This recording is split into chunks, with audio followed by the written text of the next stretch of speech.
Bien, hermanos, estamos celebrando la fiesta de Jesucristo, Rey del universo. Y en este ciclo A nos presenta a este Rey como un pastor. Y es muy bonito que hemos cantado el Salmo 23. El Señor mi pastor, nada me falta. Me conduce hacia praderas verdes. ¿Qué significa una pradera verde para una oveja? Significa un buen alimento, buena comida.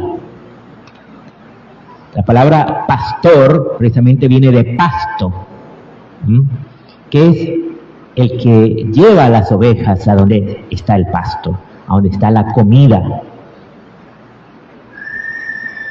Se nos lleva a donde está nuestra comida. ¿Cuál es nuestra comida? Interesante. Fíjense que para todos los animales les basta con tener la comida y todo lo necesario, entre comillas. Pero al ser humano no le basta con la comida. Una vez se hizo un experimento que lo que querían saber era si los niños desde nacimiento, por genética, ya tienen el lenguaje, ya pueden hablar. Entonces hizo un experimento en un orfanato. Había una gran cantidad de niños chiquitos, de 1 año o menos, y a todos estos niños se dividieron en 2 partes. O sea, a la mitad le daban de comer, le daban todo lo que necesitaban, lo limpiaban, lo bañaban, los alistaban todos los días. Si tenían alguna enfermedad, pues los cuidaban, los trataban. Pero no les hablaron. La idea era a ver si ellos aprendían a hablar por sí mismos. Y al otro grupo de niños, igual todo, les daban de comer, todo, pero también les hablaban. Pongan atención, las que son madres, o las que serán madres si Dios quiere, o padres. ¿Qué pasó con los niños que no les hablaron? ¿Qué pasó? Se murieron. No les hicieron nada malo, ningún daño. Los cuidaron, les daban su comida, todo, pero no les hablaban. Y esos niños se murieron. A los otros que sí les hablaban, y como les hablaran, no tienen que hablarle como bebecitos, tal vez le hablaban con su voz normal las personas, pero les hablaron. Estos vivieron normal. O sea, los seres humanos, al hablar, damos vida. Es impresionante. Solo con hablar le estás dando vida a alguien. Entonces cuando alguien dice, no, a este no le vuelvo a hablar, es como si lo estás matando.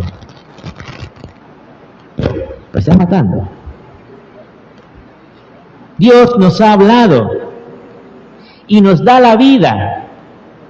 De hecho, cuando Dios creó al hombre, lo hizo de barro y sopló. Este soplar es símbolo del hablarle. Porque siempre que hablamos, exhalamos aire, siempre. Entonces, ese es dar la vida. Por eso es interesante cuando este pastor nos lleva el alimento. ¿Y cuál es el alimento? Es el mismo. Dios mismo es nuestro alimento. Dice una parte, pones una mesa enfrente de mis enemigos. ¿Cuál mesa? Esta mesa. Esa mesa. La Eucaristía. ¿Y cuáles son los enemigos? Están allá afuera, los enemigos. Los enemigos son los demonios. Dice San Pablo, nuestra lucha no es contra la carne ni la sangre, sino contra los espíritus del mal que habitan en las tinieblas. Esto, decir la carne ni la sangre, es una expresión antigua que quería decir lo que nosotros decimos, no es gente de carne y hueso, ¿verdad? No es gente de carne y hueso, sino son los espíritus del mal. Esos son nuestros enemigos. Por esto, ¿qué decimos? ¿Qué nos enseña la Iglesia? Lo dice en el Evangelio según San Juan, Jesús. Los enemigos del alma. Enemigos del alma son el mundo, la carne y el demonio. Interesante porque un novicio una vez le decía a su padre espiritual, mira, es que tengo muchas tentaciones del demonio. No, le dice el padre espiritual, a ti no te tienta el demonio, a ti te basta con el mundo y la carne, con eso ya te tiene esclavo. El demonio tienta a quienes, a los justos, a los santos, a aquellos que quieren realizar la voluntad de Dios. Por esto, interesante, este Evangelio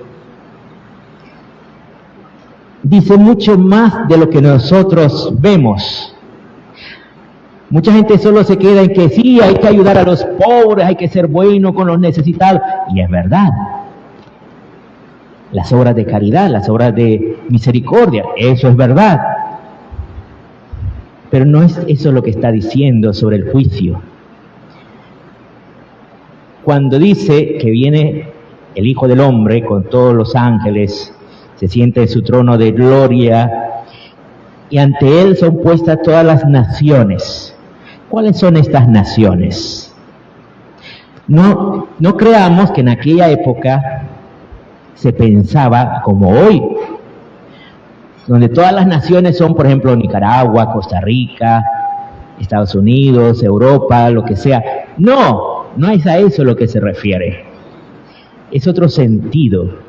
El pueblo de Israel tiene esa conciencia de ser el pueblo elegido de Dios. Y eso está en la Biblia. ¿Y quiénes son las naciones? Son todos los demás pueblos que no son el pueblo elegido de Dios. Por ejemplo, nosotros, como iglesia, también somos pueblo elegido de Dios. Dios nos ha llamado a formar parte de su pueblo elegido. Entonces, ¿quiénes son las naciones? Son aquellos que no conocen a Dios. Aquellos que viven como si Dios no existiera. A estos se les va a juzgar según estos criterios. Si han ayudado a los más pobres y a estos hermanos más pequeños de Jesús, que son los cristianos. Entonces, ¿cómo se nos va a juzgar a nosotros? Aparte de este criterio, hay otro criterio, y es si hemos obedecido la voluntad de Dios. ¿Por qué? Porque tú has conocido el amor de Dios, tú has conocido que lo que mejor Dios te quiere dar es que tú hagas su voluntad. Pero si tú no has querido hacer la voluntad de Dios, tú has querido hacer tu propia voluntad, es ahí donde vas a ser juzgado. Dice Jesús, los que creen no serán juzgados porque ya están juzgados. Creer significa hacer la voluntad de Dios. Porque te has creído que Dios te ama. Y entonces haces la voluntad de Dios. ¿Qué significa? que cada vez que yo quiero hacer algo, me pregunto, como cristiano, ¿esto que quiero hacer es voluntad de Dios? Un estudio que quieres para un hijo, ¿eso es voluntad de Dios? Que estudien en las escuelas donde les van a enseñar valores mundanos, ¿eso es voluntad de Dios? O en las escuelas donde les enseñan las virtudes cristianas, ¿cuál sería la voluntad de Dios? ¿Te lo preguntas? O quieres hacer un negocio, te preguntas, ¿este negocio que quiero hacer es voluntad de Dios? ¿Es lo que Dios quiere para mí? ¿Quieres hacer un viaje? Perfecto. Te preguntas, ¿este viaje que quiero hacer es voluntad de Dios? Una relación con una persona que nunca va a la iglesia, que más bien te saca de la iglesia, porque te dice, eso es perder el tiempo. ¿Será eso voluntad de Dios? Una persona que te lleva a pecar,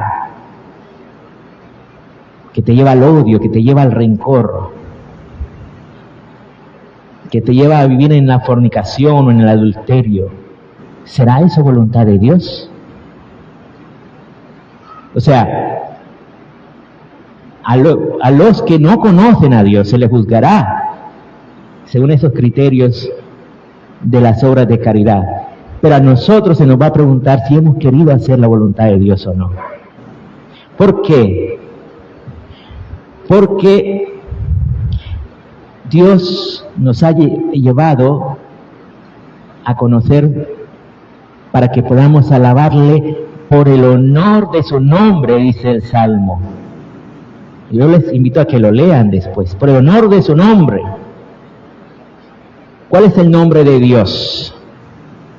Obviamente no es Jehová, el nombre de Dios. Jehová es un nombre erróneo. En hebreo sería Yahweh, que significa yo soy el que soy. Pero Jesús nos ha revelado otro nombre que es Padre. Pero es un Padre que te ama, que te da la vida. Es un Padre que tiene la fuente de la vida y del amor.